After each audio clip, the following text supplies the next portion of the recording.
আজকে আবারও ধলাই পুলিশ এবং কমলপুর সাব ডিভিশন পুলিশ নেশামুক্ত ত্রিপুরার ব্যানারে আরেকটা অ্যাচিভমেন্ট হয়।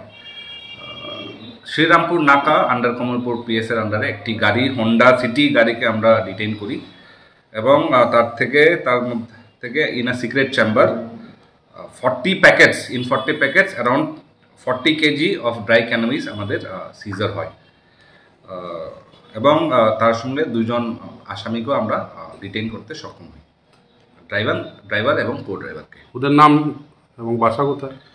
ওদের নাম হচ্ছে সুমের সিং যাদব আর কো ড্রাইভার টুলিরাম যাদব, দুজনই রাজস্থানের বাসিন্দা।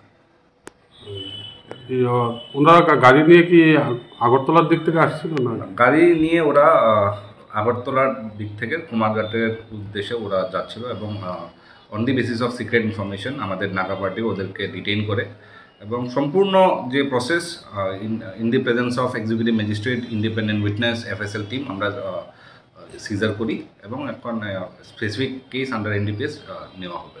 এ ধরনের অভিযান জারি থাকবে কি? হ্যাঁ, থাকবে, চলছে এবং চলবে।